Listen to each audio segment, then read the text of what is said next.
So, welcome everybody to another episode of The Council. Today we have joining us Sanjita, Tassanex, and Van Seal. Calvin will no longer be available for these, unfortunately. So we're looking for a fifth member long term. We'll see how that works out. We'll have some guests over the next few months. But let's go ahead and get started. Maybe you guys want to go around, introduce yourselves a little bit for those who have not seen or heard you in the past. Van Seal, you want to start? Yep. So I'm Van Seal. I stream on YouTube and Twitch. I kind of took a little hiatus for last month. And my focus is territory wars, and bounty hunters, and just kind of like a bunch of off-meta random stuff. So I typically try to go the route less taken, I guess, this game. No GAC Omis looking right at you, huh? Maybe. We'll talk about that later. Maybe. All right, Tass, how about you? Yeah, heyo. I stream on Twitch, twitch.tv/Tassinix. I make content on YouTube, Tassinix Gaming, and I'm almost always inside the top 100 of Kyber 1, trying to, finish a season at number 1. That's the goal. That's the end goal. Awesome. That's going to be a challenge with all those squished players. Until they get the Erodiums. I actually got my first one this last season. Hey! Oh. Yeah. All the way at the bottom of K1 somehow. And I'm like, huh? Oh, one of the early ones that was first squished up there, I guess. Wait, I cut out for a second. You got your first what? Oh. Erodium player in Kyber 1. Oh, nice. Congrats. I still haven't had one. Just luck of the draw, I guess. Your time will come.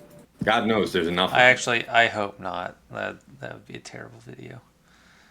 Yeah. Wash. Not good Makes for content creation. Yeah. Yeah. All right, Sanjita, how about yourself? Where can people find you? Sanjita, just YouTube, SONGTA. Been doing a lot of early game stuff, and other than that, my big focus is Grand Arena. I aim to one day end within 50 to 100 places of Tassanex. I have at some point, but I don't have the same aspirations as him, is what I'm saying. All right, and I'm Ken. You can find me on this podcast or Grand Arena Science Discord or grandarenascience.com. Let's go ahead and get started for the first broad discussion point. How did your guys' season go? Maybe Sanjita, you can start us off. What happened last season? Fun, weird, strange, exciting, etc. It was kind of weird. Like it felt bad. I ended up 6-3 though, so statistically it wasn't bad. I just got totally muscled out at the beginning because I don't have Qui-Gon and Obi-Wan, and then cause it was the first time in a while there's been two like major kind of gated teams I didn't have. The Qui-Gon Obi-Wan with Queen Amidala. I have Queen Amidala, but I didn't have the other two. And then Jar Jar.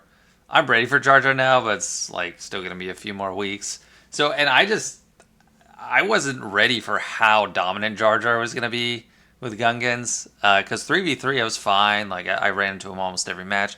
But then 5v5, it was just totally... It was, like, demoralizing. Like, one time... One of the few times I just one-shot it, I think I used Bane and then C as the lifter for Bane. But I just had such a problem with that.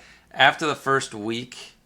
the second bracket, there was more people that had Jar Jar, but I only faced like once. And then my last bracket, I didn't face anyone that had Jar Jar. They had Gungans, but not Jar Jar. So it was a lot easier by the end. So I front loaded my losses. I was 1-2 first week, and then I only lost one the last two rounds. So it kind of solved that problem by losing my way out of it.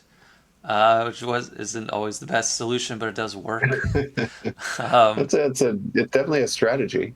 Yeah, I mean, the way the skill squish works, you gain or lose more points in the first week than the last week's.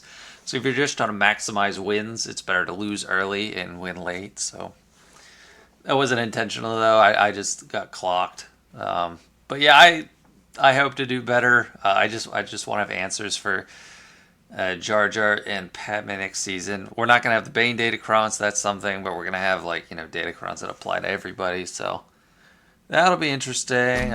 I'll have Jar Jar by next 5v5. I guess maybe I'll have him for a week of this 3v3, or maybe not. It depends, because he's coming back I August think 5th. he comes right? out. He comes back like the last week. Yeah. I think you can get him for the last week, but you have to do it in like 2 days or something. Okay, yeah. Yeah, hopefully I'll just have him for 1 week of 3v3. Yeah, that was fun. What did you Kinda guys... Huh? No, go ahead. It was kind of reminding me of like when I didn't have Lord Vader during the Lord Vader Cron set 4. Or maybe I did have him, but I didn't have an answer. There was something. It was a really bad season back then. It reminded me of it, but yeah, go ahead. No, I was curious what other people used on the Gungans, because that was stats wise, they were an amazing team, especially with the NAS DC. So it was either I ended up using Leia on all of mine. I had one fail during a full R9 team with the NAS DC, but everything else was a win. But stats wise, that was not a really great success. I think Leia was 70 or 80 or something like that.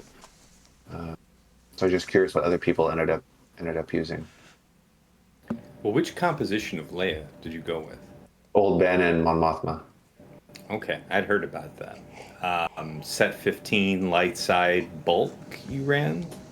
Yeah, there wasn't much bulk. I just gave either I The light give. side level 3, I mean, the bulk. Yeah, exactly. Okay. Yeah. Yeah, I ran a variety of Leia comps last season, and without exception, Gungans was like the most difficult team, right? And especially in Kyber 1, like there's a big fork that people were setting up with like Queen Amidala, Gungans, and I think maybe Slacker or something that was going to draw one of your better options anyway to deal with it. And then there would be a surprise JMK in the back. Yeah, exactly. Yeah. So my losses, I mean, I don't want to cut off Sanjita's time, but yeah, I mean, like my losses this season were almost exclusively because of what it cost me to get through Gungans and then what I had to do to get through from there. You have your co-host right there. Little scene invader. Yeah, it was interesting, but I don't know. I found Queen after the first week. Well, maybe this is not necessarily the stats didn't look like a lot of people were doing it, but you could gas every Queen comp for like 80+% success rate. There was a couple little tweaks you had to make, like saving your form up and making sure to go for POW first. But in general, it was such an easy win. Like it was a gimme in my experience. Depends on how you mean gimme, because I know that like people were experimenting with gas a lot in week 2, and in week 3, basically everybody had figured out that you can greatly impede gas by throwing GK into the comp. It doesn't wholesale block it, but it makes it rougher. It makes like and when you say that it was kind of like smooth for you, what does smooth mean? Because I feel like your best case scenario is something like a 57, and if there was a GK in there, you could struggle bust it out for something like a 54. So smooth 57. Yeah, like you could get it done, and it was still a Clean value 55. buy. I'll cop to all of that.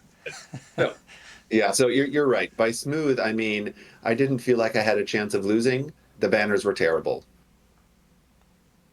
okay, That was my expectations. Same. Yeah. But just trading gas for Queen was a huge. Yeah, that's great value. Yeah. Was it the crit immunity from GK that mainly caused issues? Yes, that would be it. That would be your biggest issue. And I know you said a second ago, Sanjita, it's like you wanted to go after POW first. My experience was to go after because I say that? a lot of folks had the I damage. said that. We look very similar. Oh, sorry. Yeah, you know what? just gaff. Just a gaff. Yeah, my bad. You were just talking, so name's top of mind. But anyway, I was fighting mostly the damage reduction level 6 Galactic Republic. So I was chasing whoever just had, under 50% turn meter or whatever. Fair enough. Yeah, actually, Sometimes I think it was only Qui-Gon who went. Sometimes it was POW. I did only face damage reduction once. Everything else was the disruption. So, yeah, I'm sure that played a big role in it too. How else did your season go, Tass? Yeah, I went 6-3. A couple dum-dums along the way, but for the most part, the L's were attributable to Gungans. Yeah, and dum-dums, but mostly Gungans, and that's my story, and I'm sticking to it. Otherwise, really fun season. I only think I had one or two Erodiums the whole time, so a lot of That's real nice. magic. Cool. How about you, Venciel? I kind of wanted a do-over. I had like half a season. The first 5 battles, I was sick, and I mean, I was like sick, where I was in the hospital for a few days. Nothing serious. Oh my gosh. It was just kind of Okay. like, I just need stronger meds and some IV bags, and I'm good. So I was just like, there's some GACs where I was doing my battles in the last like 20 minutes. It's like, oh, I don't even know what day it is, what time it is. So I just did not care first half of it. Trying to think of anything notable. I loved my defense though. My defense was disgusting this season. I had a lot of fun seeing all the holds I was getting. One team I struggled with a lot on offense, and it took me till the last week to figure out a weird counter for it. Was Riva. Riva was giving me problems on defense. As someone that doesn't have the Treya on me, or everything's on defense, I was like, how the hell do I fight this team? I actually ended up using bounty hunters, and it was one of the funniest counters. I didn't stream it or anything. Yeah, Bam in there. So give DI to Bam with Deathmark, and I'm like, all right, you guys hit him and tire yourself out in about 4 minutes, and then Mando can go in and start popping people. With Fennec and Sign of Django, they can ignore taunt. So it's just like, oh, okay, I didn't realize this still works. But that was a fun one. And of course, Cool. using Tuskens against like Stap, it's always fun. Oh yeah. Yeah. Do you not have Phoenix up to snuff for I have, use against Reaper? I have Krex with Leia to prevent the stat counter. So it's like, When you Was say Phoenix prevent, reliable on them this season? with Yeah. PBA, yes, like 100%, because of how the order of operations goes. I think it was Zareth who found that at some point in the last, or at least reminded us of it at some point in the last season. But the way it works is that the 6 stacks of purge that go out it's like the one goes out, then GBA summons brute, then the 5 go out. right, Thus, because he only gets Brute 5. only has 5. He only gets 5. Thus, when Grand Inquisitor does torture, they're not getting tenacity. Okay, I see. Well, And so that's why all of your that- Phoenix-related, gimmicks work. does that matter That's that much? good. Because they still get tenacity down anyway once Krex starts going. But yeah, I if with thought tenacity down and tenacity up, they balance off, so you're cancel going off out. of whatever they're. So where's your AoE? You have tenacity. Yeah. You do have tenacity down, but that's the point. Is like you just said, they cancel out. balance out, yeah. Yeah. I don't want that. I want to be advantaged, and you are just with GBA. Yeah. Like, and people tested it. It was winnable. Like if you took a 5th Phoenix character, but less banners, less reliable. So GBA was the way to go. Yeah, the thing, I mean, I stopped doing it during Doubt, so it's been months since I did it, but the thing was always, you just need a pre-taunt to eat the torture, because you'd win as long as they didn't target Krex with it, like, because I call it Russian roulette, because if they, like, hit Krex with torture, you die. About anyone else, you just live, so it's just, like, leave out Kanan and put in a pre-taunt. But I think I looked up the stats, and it was still, like, 60-70% like that, so I didn't necessarily That's what I feel changed for the super bounty safe. hunter team was because Yeah. Fennec I think Fennec's considered a high priority target. Like they changed her like a couple of years back. So like Lord Vader will go for her a lot, like do the bounty hunter comp Yeah, I hate when they against do Lord that. Vader. But so basically I was like, all right, well I need Mando, I need Grief, I need Bam. I'm like, okay, I'll just drop Sign and Django and put in like L3 as a pre-taunt, and then it was like super clean at that point. The That's like nice. targeting It just takes forever. the targeting priority is interesting because I had all these people telling me like what to use in a JMK mirror if your cat's slower, like put in Thrawn, put in GMY, put in Malak because they're all higher priorities. So like and like the stats would show people would just bring in Thrawn in those mirrors just to eat the force sleep and then they win like that. But it's so weird.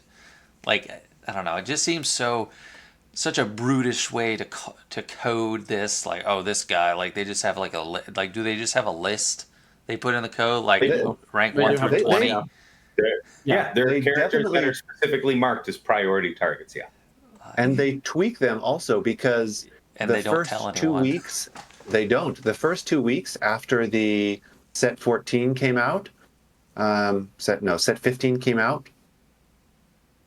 Yeah, with the Galactic Republic to make Cat be able to leap anybody. The first 2 weeks, Cat was the priority target. So whichever cat went first, they would always leap the other cat every single time without fail. Yep. And then they change it to go after JMK or JKA, or it was random.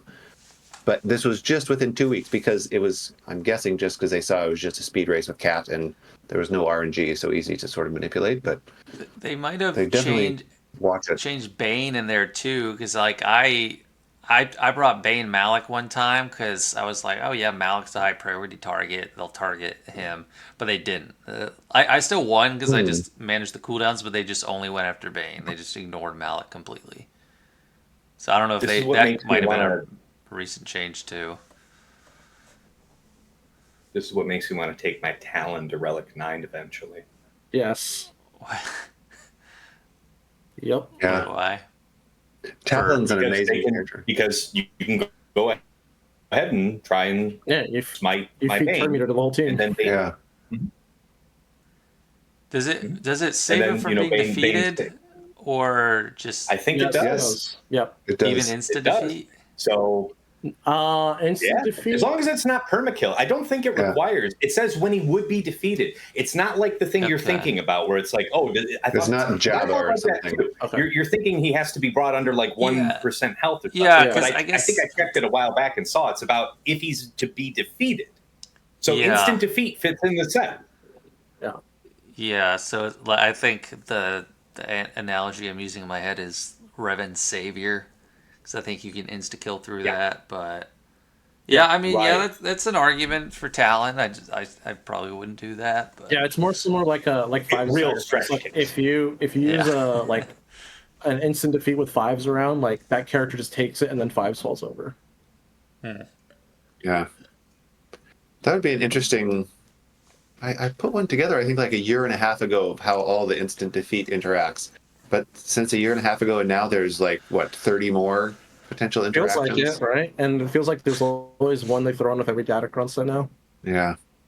Well, yeah, talking about datacron sets, what do you guys think about set 16? Love it. This is, I like it in too. my perspective, this is the first set they've ever done where it is impossible to get it all. Yep. Like, there's too many level 9s, and you could take a datacron and apply it to virtually, like, every team is going to have either a tank or a support or a healer or an attacker. Like, every team is going to have at least one. I mean, obviously, at least one of those. Yep. Mhm.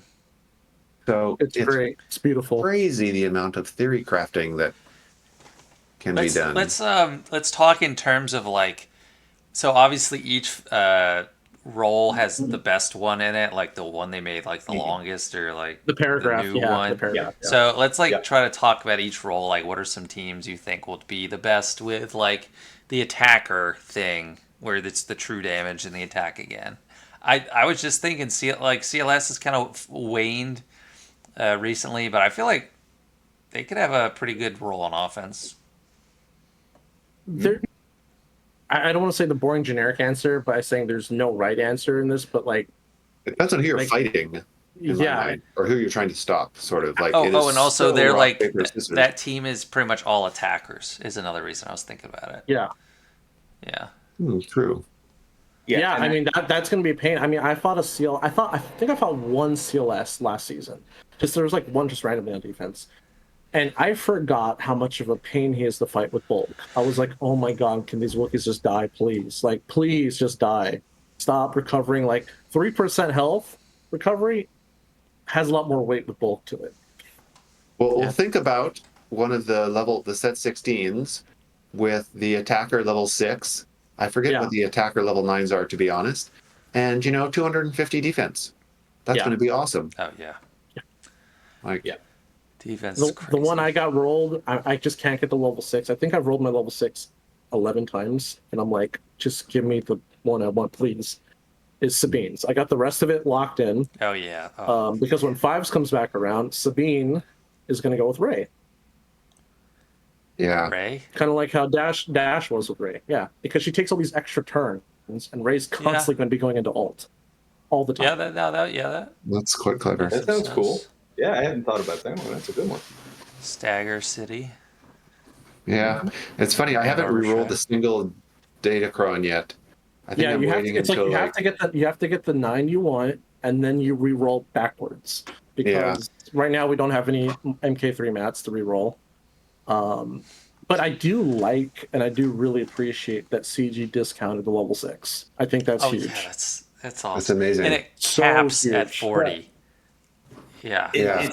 It's a little bit of a push-pull, right? So my overall impression of set 16 is I'm cool with it. Like I'm entirely supportive just because of how different it is, like compared to all previous sets. So I like them thinking creatively. I like them not allowing the concept of how datacrons work themselves to get super stale. So fully supportive of that. But like I and everybody that asks me, I tell them like, spend this first week of Conquest, get to the end of Sector 4, and then you're bouncing Sector 1, Sector 4, and you are trying to take every cron that you get. So only roll enough to have just a few crons. So you don't want to have like a ton of crons to go through, because you should be taking each cron you get to level 9, just straight away. Straight away. All of them. And each one. And as opposed to virtually every other set where you're trying to go wide in that first week. Have a whole bunch of 3s and 6s, maybe a couple 9s, the spiciest ones. But they opened up what you said, Van Seal. They cheapened that cost on the level 6, but they also decoupled alignment level 3 from the level 9. Yeah. So you have new That is the tricky part. Yeah, that is. I have a light side cool. Wampa. Yeah, exactly. You have new combinations that are possible that are cool. Some of them are useless. Some of them are interesting.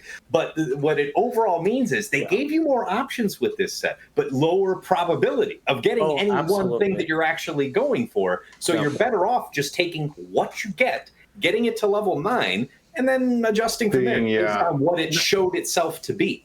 Yeah, that's my only gripe with this set, and I don't know if you guys noticed, but they messed up with the light and dark side logos. So I was super confused at first. I was like, wait, I thought I was rolling a dark side cron. I'm like, oh, they're just being stupid. And they never even said anything about it in the forums either. So I'm like, okay, whatever. My only complaint, and like I said, I love this set because the versatility, it's different. The options I think is fun. I think you're going to see so many different things in GEC now. Like there's always going to be the meta, of course, but it's going to be a lot harder, like you said, Tasnex. The probability of everyone having that now is going to be a lot less. But my biggest gripe is how hard it is to get the level 91, because I have right now like 2 cup level 9s, and I'm like, they're the bad ones. Not the good one. And I don't even have cup either. But it's like I that was one of the switches they did at Datacrons like a year ago that I liked, was they introduced more characters to level 9, but every character had like 1 level 9. Because I don't know if you guys remember when Datacrons first came out, characters had multiple, like sometimes 2 or 3 level 9s, and you were just like it's really frustrating to get the one you want. But so you still have that now. Now you have level 9 characters. Well, yeah, you do now. Now we're back to that. Yeah, now we're back to that. So it's like it's the first time in forever.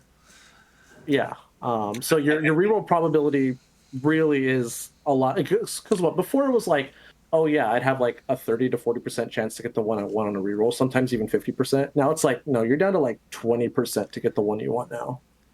I don't care too much, honestly, about the level 9, which level 9 it is, though. But like you said, Sabine is like up there. Wampa. Some of them are just. Some of them are crazy good though. Some right now are this like, and the thing is, because they're so hard to get, having one puts you at such a big advantage as opposed to someone that doesn't have it. Yeah, but that's I really don't like that added chance if you're looking for something in particular. The fact that there are so many potential options, I do like that I will actually look at people's datacrons now at the beginning of a match just to see if they have any of the really good ones, because it's not going to matter. I mean, yes, I'm sure 5 or 10 players will re-roll 97 times to get exactly the one they want on all their datacrons, but the vast majority of all players will not be guaranteed to have the JMK datacron, the Bane datacron, the whatever, Yeah. 5 or 10 that most players usually have. That part I think is awesome. Like, Yeah. there's I'd some like element that. playing the, I don't know, Well, Okay. the opponent a bit more. and I don't want to say like I love the chaos of it, but I love the chaos of it because I feel like course you for the do. last year, all of these sets have been like they've been so easy to get datacrons. They've been so easy to Yeah. get these perfect crons where it's like, okay, I got the level 3, the 6, and the 9 that my guild told me to get. I Yeah. got the stats for level 2, 3, 2, 3, 5, 6, or whatever it is. I got those stats ready. Like I got the 200% defense, the 150% armor pit. Now it's like, let's see what you can do with what you got. You got to make the best out of like whatever you have now, and I think that's what I really like because now I feel like we're going to start to see a lot of players, like I don't want to say like the true colors or anything like that, but like we get to see people work with just random situations because now you don't know what your opponent's going to have either, and you really got to. I mean, you're going to have to take it one battle at a time. Personally, I really you're don't gonna think have to there's going to think be through more about that. Yeah. When you put it that way, a couple things occurred to me. First, like both you and Kin basically hit on the same point that like it's going to be hard enough to go for the 369s you want. This is the first set where it's like abandon all hope to get the optimized stats that you were going for. You're going to have enough struggle just getting the 369 you wanted. I but then, think it's better for stats because they're cheaper rerolls on the 4 and 5. So that part's But you're it's going not to be like they have a burning those million. reroll. You're going to be burning the cheaper rerolls just trying to get your 369. But it Yeah. caps at 40. Like I don't care. Like I don't think you should care about the 3 or the threes? 9. He's saying for the MK2s. He's saying when you reroll Yeah, your for stats the- at level 4. Like level I see 6, what you mean. they don't max. The 5 and 6 That's stats. good. I didn't know that. That's Yeah, good you knowledge. never have to spend Yeah. 80. They cap Okay, at 40. that's good. Yeah. Well, but the other thing that occurred to me, based on what you were just saying, Ben Seal, is this basically what you were saying about how this is going to affect how players are going to be playing with this set is it's kind of a nerf, really, like to datacrons in that sense. Like you're not going to have the very best datacrons or whatever you've been accustomed to preparing and having ready. So it's almost like it's a shift back toward what is your actual roster? Have you been working on mods, all this time, or Yep. have you been just riding that gravy train? Like it's all good, man. I'm just going to go ham on every datacron set, and I'm just going to come in and blow everybody out with that off rip.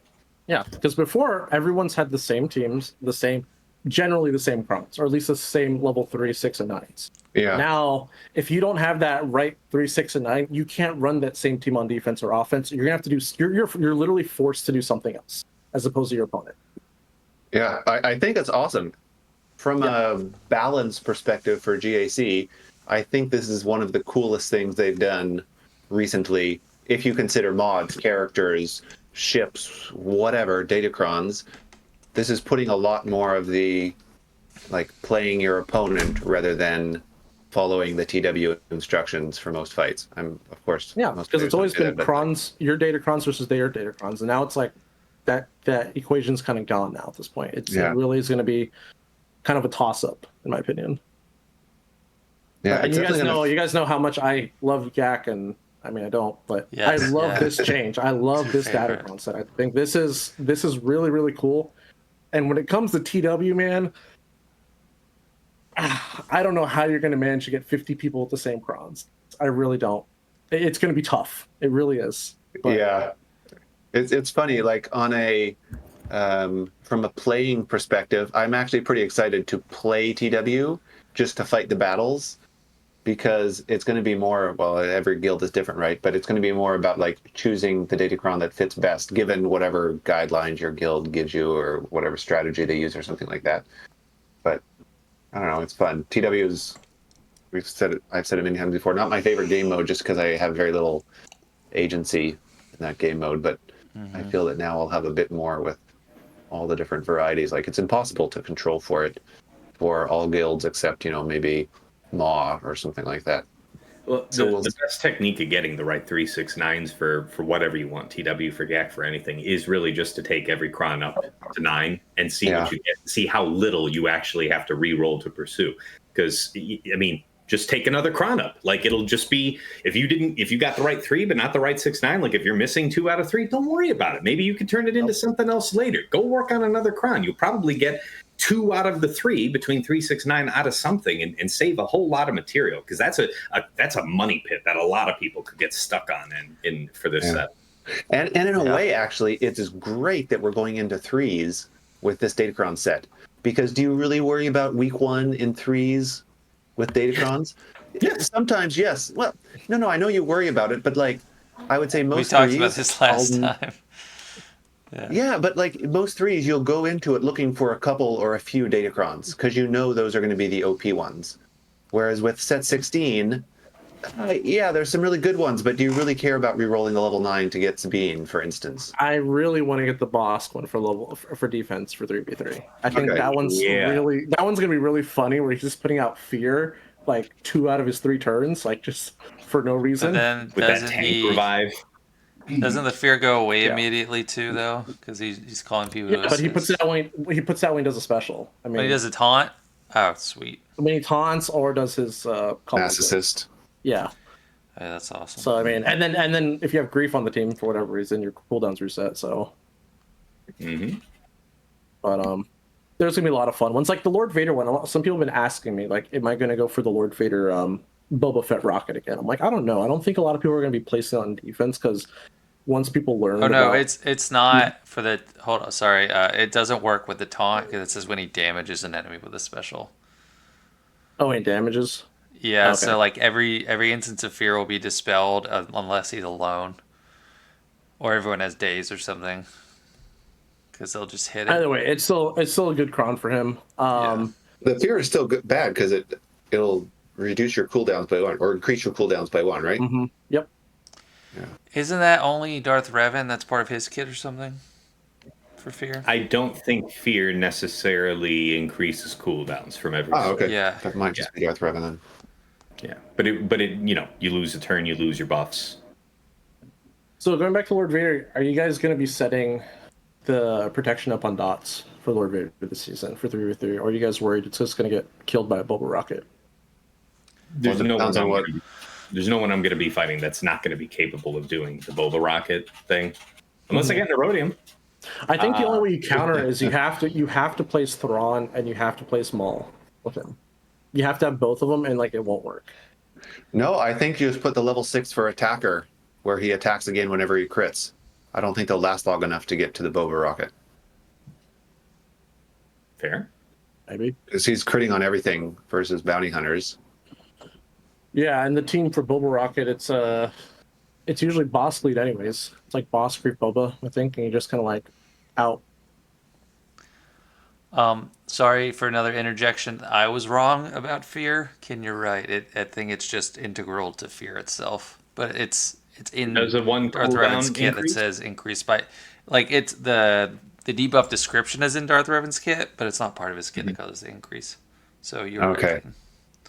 Oh, well, thank you for validating one way or another. Good check. You're welcome. Yeah. So yes, now actually, as we're talking about Lord Vader, I probably will put Lord Vader if I get the attacker level 6. And who else would I put with him? Probably Maul. I'd like Thrawn. speed up with Mind for him that. probably on the 3. Yes, I agree with the 3, but yeah, what level 9?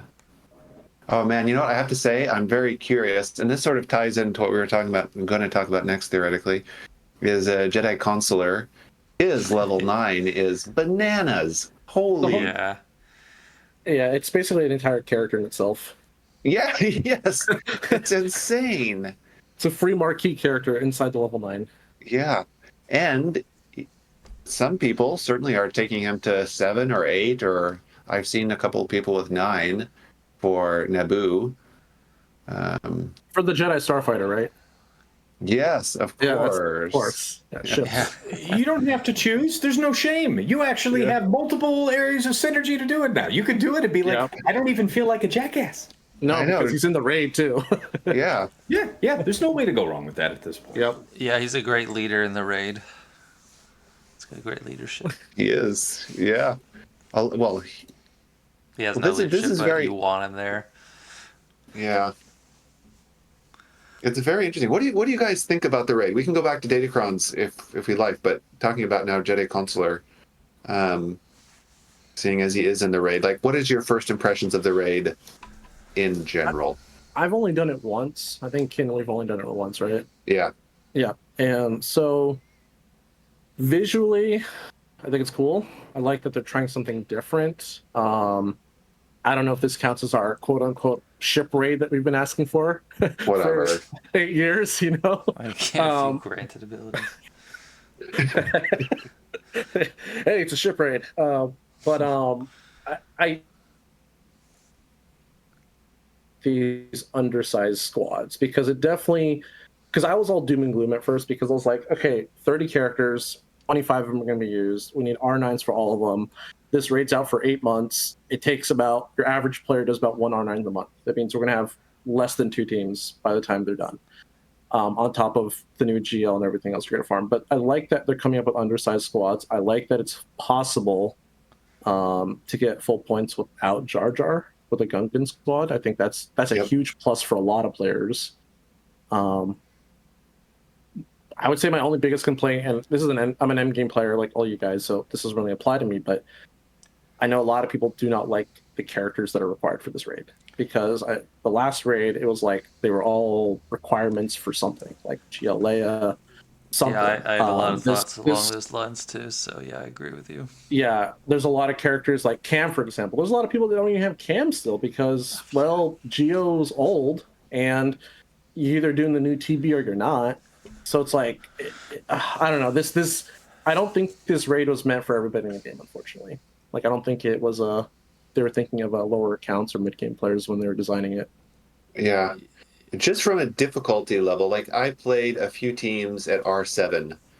I had the materials. Eventually, I took them to R8 for my final runs. But the difficulty between levels between R7 and R8 was very significantly easier at R8. Like, which to me, this is the least new player friendly, putting aside the characters required, just in dynamics. It's like R7, you're struggling. Like, my God, this raid is so stupid. This is the hardest raid I've done since the Pit Challenge raid or something. And then I spend the materials and put my characters in R8. I'm like, oh, I can just hit auto and target every now and then. And exact same mods, same everything, and it's super easy. I get my max score. Yeah, no, I was thinking about very interesting. Yeah, that exact interaction. It's like the higher level you go, the easier it is. Like, and there's a lot of, especially for like I think separatists, they get a big break. Like the B2 lead was better at R8. That's a big thing. But yeah, it's both the character restrictions and the way it's easier at a higher level. For my main account, I actually like it. It's fun. It's like, Qui-Gon, Obi-Wan, Gungans, a few others like in your set. But it very much just completely freezes out so many guilds. I know this because I'm in like a 250 million GP guild with my small account. It's like 1.8 million. I never took a care to like develop something directly for Endor Raid, but I had plenty of stuff because it's early game friendly Imperial Troopers and Phoenix, and they're in there, so it's super easy. And I was very critical of the statistical rework, and I think it is weird, but it has forever given the game a super easy raid for smaller guilds to do, and I think that should be the dominant go-to for a lot of small guilds. Because we got like third crate, halfway to fourth crate on Endor. We tried Naboo, and we literally got no rewards. I did not get a single reward. I did not get an individual track reward. I did not get a guild reward. We got a big fat goose egg.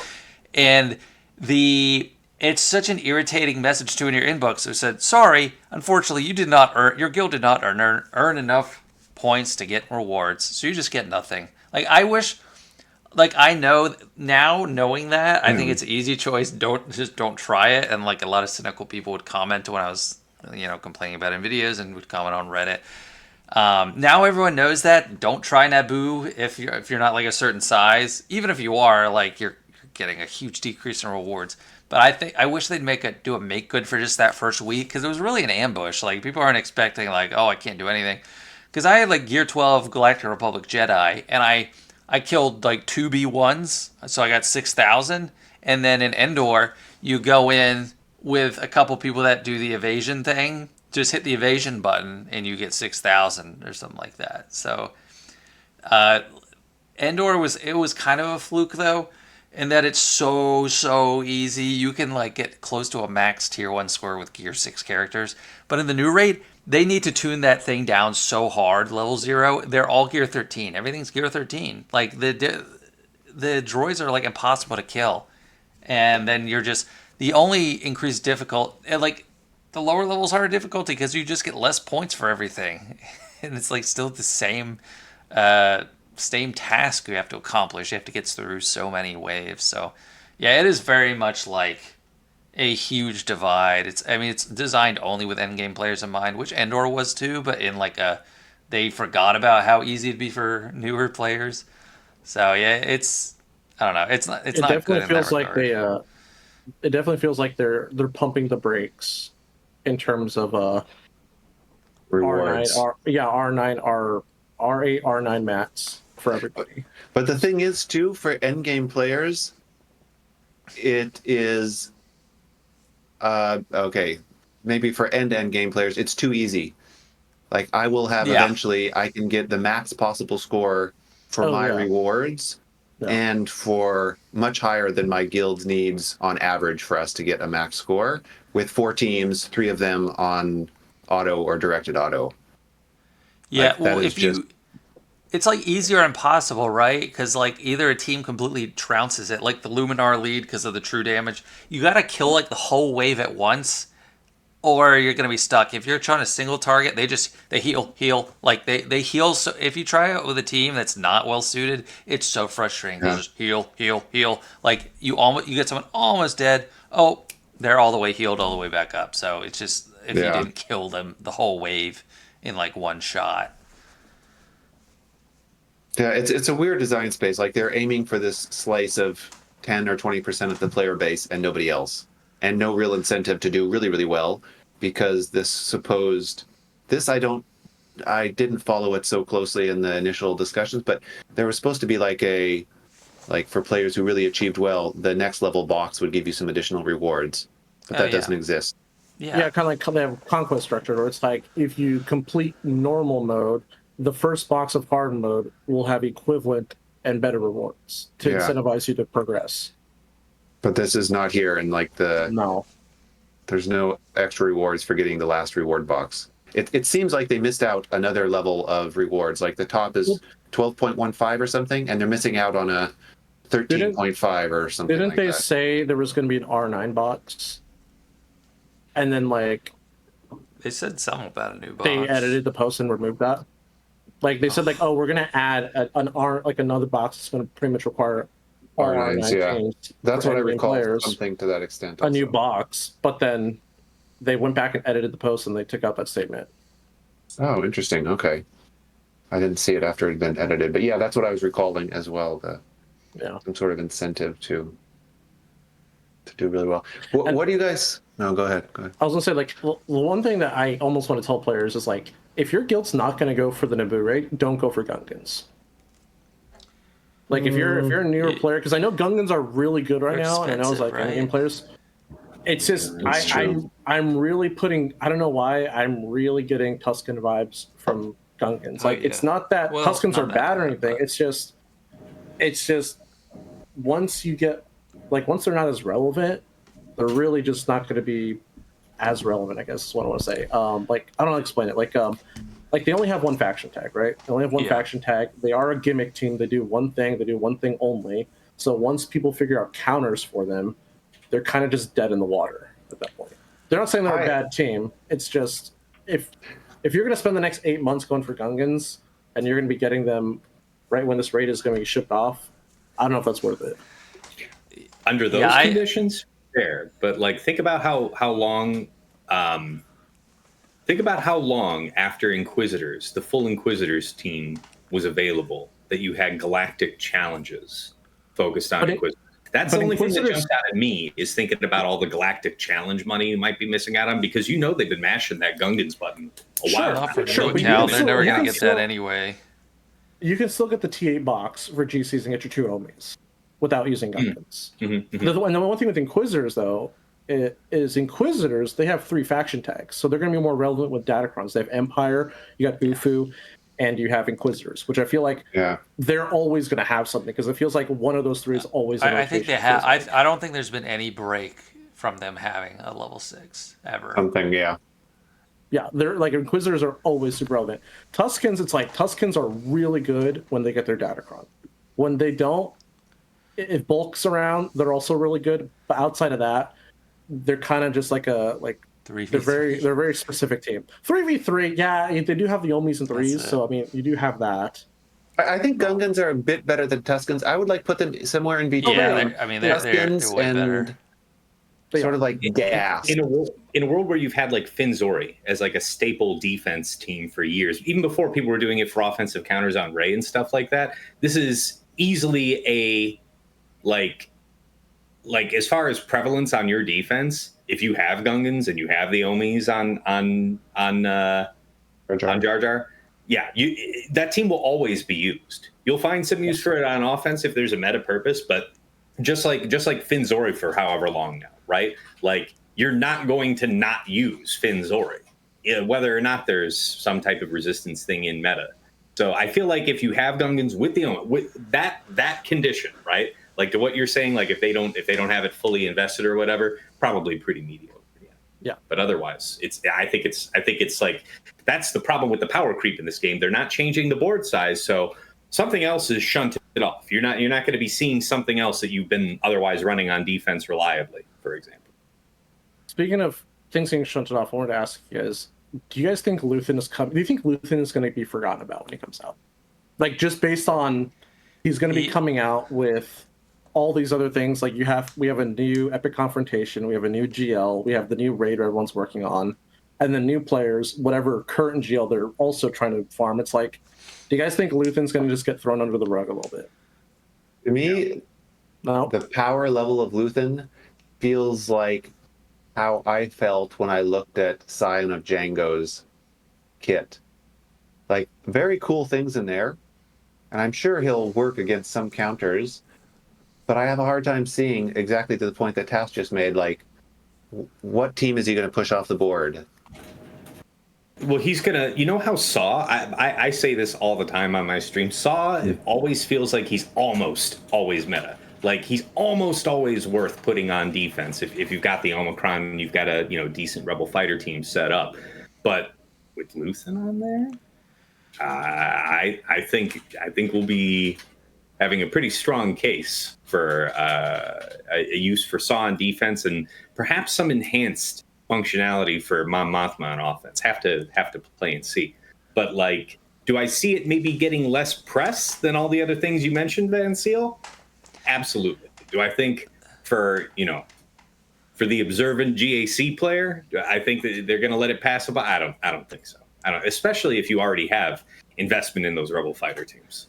There is an insane amount of stuff that we're going to have to do, though. Like what they've said about all these marquee releases, and then going ahead and advancing an epic confrontation and the Galactic Legends. Like, oh, we're going to need a bunch of marquees for all these. It's like, oh, jeez. And we already got a bunch this year. I mean, the Gungans and Galactic Republic Jedi and stuff. So it is a lot. So he might get. What are we gonna? Sorry. Go ahead. I just wanted to. What are we gonna do with these characters? Like, this to me is the really sad part. I have to say. Yep. There you go. Yeah. Feel pride and accomplishment. I really like the datacron set here because to me it's a very, very, very fresh and different way to play GAC. I gotta catch a wasp here. Give me a minute. Get it. You get it. Good luck. But besides the datacron set, like, there's no indication that they're going to change GAC or add some new competitive mode. No changes to TW coming. Like, that was the biggest thing from the road ahead that I didn't see, because the road ahead, I thought the road ahead was very, very safe. It was very safe. It was just like, we're going to announce a bunch of characters. I think the biggest thing that they announced was when they addressed the PC client. I was like, okay, that's actually like, maintenance and operation stuff. That's actual new stuff, like, that's interesting. I don't care about how many characters you can announce because you're always going to be releasing new characters. Like, I would like to play this game differently, personally. I've been saying this on this podcast, almost every episode, where it's like they need to do something about GAC and TW because we just have too many tools, and it's like half of these tools are brand new, right? We have to get these characters, but you don't even use them. You know what they did to help fix that? They didn't announce a GL capital ship this year. Not yet. Oh man, it's so nice of them. Last year, they started talking about it in April. I still think we'll get one. We're not getting one this year. I don't think so either. We're not getting one. They're not going to cram that in with a galactic legend and their epic confrontation. We already know. Yes, maybe next year. They're pretty infamous for a big cash grab just before money. Christmas. Right, but they already have that set up. Who's that going to be? Because this thing's coming out. I thought this is coming out in the fall. Like, this is before the holiday season, right? Yeah.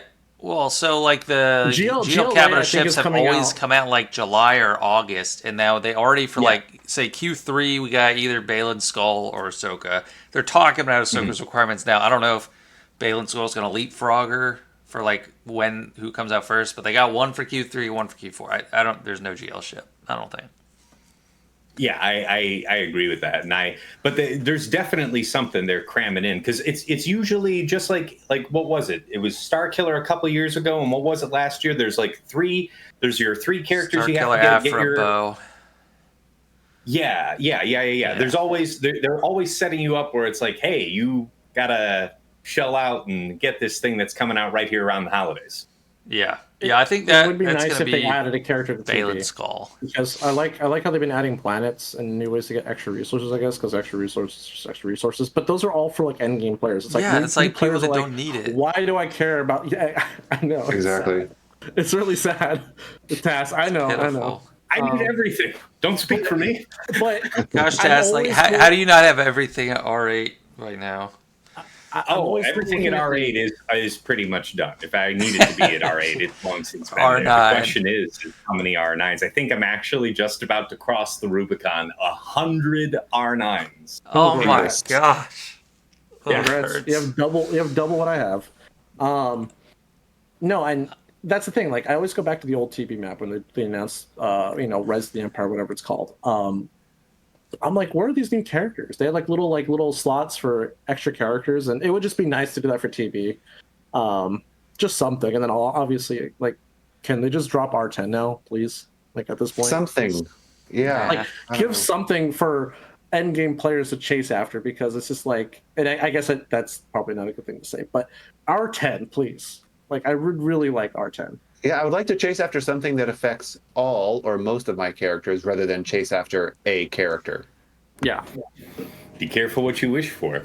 As soon as it comes, the first handful, the first 3 to 5 are going to be rote, necessary, like Leviathan and so on. Right. Sure, yeah, and of course your GLs, going from top down, but like the first handful are going to be rote, and then like in the case of something like Darth Revan for Leviathan, like you are at a severe disadvantage, lacking certain relic tests, a prohibitive disadvantage. Yeah, we'll see. I just hope something still comes this year, not just new characters. Yeah. Mm-hmm. All right, let's go ahead and wrap it up. Any last things to add, Venciel? We'll start with you and go back. Like I said, I think the one thing I'm excited for is this new datacron set. It's new, it's fresh. I'm even thinking about what's going to be the set after to pair with it. You know what I mean? Like, are we going to get another crazy set, like something different? Or are we just going to go back to the traditional factions? But looking next forward set to will be the colors of the character as the faction. Green character, blue character, red character. Only level 3 and stats, no other actives. Yeah, they're gonna go based on whatever their weapon is, right? Lightsaber users and blaster users use this. Yeah. But no, it just shows that they're always trying to. At least it reminds me that they're trying to come up with new ways for us to enjoy the game. It would be nice if we got a set like this, like every other set. At least every other, right? I like the idea of having a more standard set in between, alternating, and then it feels like you can kind of fill in the gaps for not getting exactly what you wanted in a set that's like set 16. I like the feel of where you're going. Because the past couple sets have been just like getting stronger, and we're like, there's no way to get better, right? And they're getting stronger and stronger, and now it's just like, all right, it's a little crazy. But but yeah, just looking forward to the new datacron set. Looking forward to a lot of gameplay from what people come up with. Cool. Same. Tass? Yeah. I know I didn't really say anything when you guys were talking about the raid. For all the guilds that are just boxed out, not able to get rewards, getting less than what they used to. It is more time consuming. Definitely. You actually have to put some significant more time in it than you did for the speeder bike raid, even though at the higher relic levels, like you guys had mentioned, you can mostly kind of guide it, auto it.